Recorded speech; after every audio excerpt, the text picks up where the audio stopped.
अस्सलाम वालेकुम dear students. आज आप लोगों के साथ मैं क्वांटिटेटिव के बहुत ज़्यादा रिपीटेड दो एमसीक्यूज़ ज्योमेट्री वाले पोर्शन में लाइंस के अंदर से आपको बताऊंगा, जो कि बहुत ज़्यादा एनटीएस के अंदर रिपीट हुए हैं, चाहे नेट का टेस्ट हो, गेट का टेस्ट हो।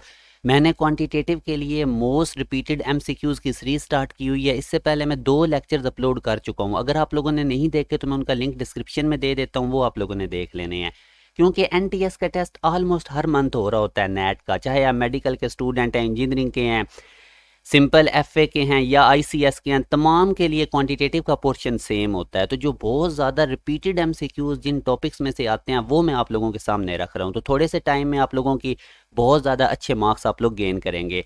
तो स्टार्ट करते हैं आज का लेक्चर। सबसे पहले मैं आपको लाइन की डेफिनेशन बताता हूँ। सेट ऑफ पॉइंट्स जो एक्सटेंड करे इनफाइनाइटली दोनों तरफ, वो लाइन बनाता है। जैसे इस लाइन के ऊपर अब जितने भी पॉइंट्स हैं वो इधर को भी एक्सटेंड हो रहे हैं और इधर को भी एक्सटेंड हो रहे हैं, एंड नहीं हो रहे। ये एरो का मतलब होता है कि चलते जा रहे हैं, तो ये लाइन होती है। अब अगर इस लाइन का एक स्मॉल पोर्शन अलग से मैं ड्रा करूं तो इसको कहते हैं लाइन सेगमेंट। रे हमारे पास क्या होती है, इसका स्टार्टिंग पॉइंट तो होता है मगर एंडिंग पॉइंट नहीं होता है। जैसे अब ये देखें, इधर से ये स्टार्ट हो रही थी, आगे अब ये चलती जा रही है, इसका एंड नहीं हो रहा, तो ये हमारे पास इस तरह को हम कहते हैं रे। एंगल का क्या कॉन्सेप्ट है, टू रेज जिनका स्टार्टिंग पॉइंट कॉमन होता है वो एंगल बनाती हैं। जैसे कि ये एक रे है, ये दूसरी रे है, ये इनका स्टार्टिंग पॉइंट है, तो इनके दरमियान में एंगल बनेगा। तो ये कुछ बेसिक डेफिनेशन है जो आपको आनी चाहिए। अब मैं आप लोगों के साथ वो क्वेश्चन दो डिस्कस करने लगा हूँ जो बहुत ज़्यादा क्वांटिटेटिव पोर्शन में रिपीट हुए हैं। याद रखें, क्वांटिटेटिव पोर्शन सब का सेम होता है। चाहे आप नेट के स्टूडेंट हैं, चाहे आपने गेट का टेस्ट देना है, आप आईसीएस किया हुआ है, एफएससी किया हुआ है, एफए किया हुआ है, क्वांटिटेटिव का पोर्शन सब के लिए सेम होता है। और ये मोस्ट रिपीटेड एमसीक्यूज मैं आपके सामने रखने लगा हूँ। ये आप लोगों के साथ एक डायग्राम बनी होगी सामने। इसके ऊपर आपको 3 एंगल नजर आ रहे हैं, पहला 48 डिग्री, दूसरा एक्स डिग्री, तीसरा वाई डिग्री। वो कहता है ये जो एक्स वाला एंगल है ये 20 लेस है वाई से, यानी अगर वाई 90 डिग्री है तो एक्स 20 लेस होगा 70 डिग्री। अगर वाई 60 डिग्री है तो एक्स 40 डिग्री होगा 20 लेस। अब याद रखें, हमने वो हमें कहता है कि वाई वाला एंगल निकालें। अब हम लोगों ने एक चीज़ याद रखनी है कि स्ट्रेट लाइन के ऊपर जो एंगल होता है वो 180 डिग्री होता है। स्ट्रेट लाइन के ऊपर जितने भी एंगल्स हैं उन तमाम का सम 180 डिग्री के इक्वल होता है। तो यही मैं इधर अप्लाई करूंगा। ये देखें, मैंने तीनों एंगल का सम किया, x degree, y degree plus 48 degree straight line पे आ रहे थे, तो ये 180 डिग्री के इक्वल। और यहाँ से अब ये 48 उधर भेज दिया, माइनस हो गया 180 में से, तो 132 डिग्री रह गया। अब मैं गिवन कंडीशन अप्लाई करूंगा। उसने कहा है कि एक्स वाला एंगल वाई से 20 लेस है, यानी वाई में से 20 माइनस करेंगे तो एक्स के इक्वल आएगा। अब यही मैंने एक्स की जगह पे इधर ये इसकी वैल्यू पुट कर देनी है वाई की फॉर्म में। यानी मैं एक्स की जगह पे क्या लिख दूंगा, वाई माइनस 20, इधर एक्स की जगह पे वाई माइनस 20। तो ये देखें, एक्स की जगह पे वाई माइनस 20, आगे प्लस वाई डिग्री उसी तरह ही, और इक्वल टू 132।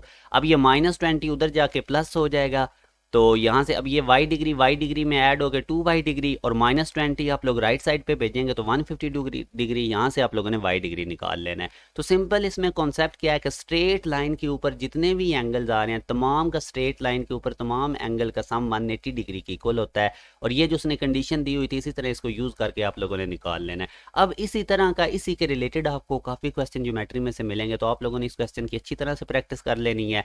अब जो दूसरी कैटेगरी का क्वेश्चन है जो बहुत ज़्यादा रिपीट होता है लाइन में से, वो ये है। वो कहता है कि लाइन एल और एम, दो लाइन हैं, ये आपस में पैरेलल हैं। ये देखें, ये एल लाइन है, ये एम लाइन है, दोनों पैरेलल हैं। फिर वो कहता है कि A B C D is a square. ये आपको नज़र आ रहा है ए बी सी डी, ये स्क्वायर है, ये इसकी ये चारों साइड्स इक्वल हैं। और याद रखें, स्क्वायर के अंदर चारों एंगल 90 डिग्री के होते हैं। तो आप लोगों ने इस क्वेश्चन में एक्स की वैल्यू निकालनी है। अब देखें, लास्ट टाइम मैंने आप लोगों को एंगल्स के बारे में भी बताया था, उसका लिंक मैंने डिस्क्रिप्शन में दिया हुआ है। पहले वो 2 लेक्चर सुन के दोबारा आपने इसको सुनना है, आप लोगों को फुल ये फिर क्लियर हो जाएगा। अगर आप लोगों ने पहले वो नहीं लेक्चर सुने हुए जिनका लिंक मैंने डिस्क्रिप्शन में दिया है, क्वांटिटेटिव की जो सीरीज स्टार्ट की हुई है, वो पहले सुने फिर इधर आए। अच्छा, अब सबसे पहले आप लोगों ने क्या काम करना है, स्क्वायर के अंदर तमाम एंगल का सम 90 डिग्री होता है, इस तरह लिख लेने हैं। फिर मैंने आपको लास्ट लेक्चर में बताया था कि वर्टिकल एंगल्स आपस में इक्वल होते हैं। ये 90 डिग्री है तो नीचे भी 90 डिग्री का एंगल होगा, ये देखें। फिर ये भी मैंने आपको कॉन्सेप्ट दिया था अल्टरनेट एंगल्स का। अगर ये x डिग्री है तो इधर भी x डिग्री होगा, इस तरह हमने लिख लिया। अगर ये 40 डिग्री है तो ये ऊपर भी 40 डिग्री होगा। अब देखें, आपको ये ट्राई एंगल नज़र आ रही है जिसके अंदर 90 डिग्री, 40 डिग्री और x डिग्री के एंगल हैं। अब हमें पता है कि ट्राइंगल के अंदर तीनों एंगल का सम 180 डिग्री होता है, वही कंडीशन मैंने अप्लाई की। 90 के अंदर 40 ऐड करेंगे तो 130, वो 180 में से माइनस हो गया तो x हमारे पास आ जाएगा 50 डिग्री। तो यही इसका आंसर था। तो देखें आप लोगों को इस तरह एंगल के साथ वर्किंग करनी आनी चाहिए। तो अभी तक क्वान्टिटेटिव के मैंने 3 लेक्चर्स अपलोड कर दिए हैं जो मोस्ट रिपीटेड MCQs की मैंने सीरीज स्टार्ट की हुई है। जो पहले 2 लेक्चर थे उनका लिंक डिस्क्रिप्शन में है, वो ज़रूर सुने आप लोग। और ये जो मैंने अभी आप लोगों को क्वेश्चन करवाए हैं इनको अच्छी तरह से आप लोगों ने ज़हन नशीन रखना है। इंशाल्लाह नेक्स्ट लेक्चर में मुलाकात होगी। अपना ख्याल रखिएगा। अल्लाह हाफ़िज़।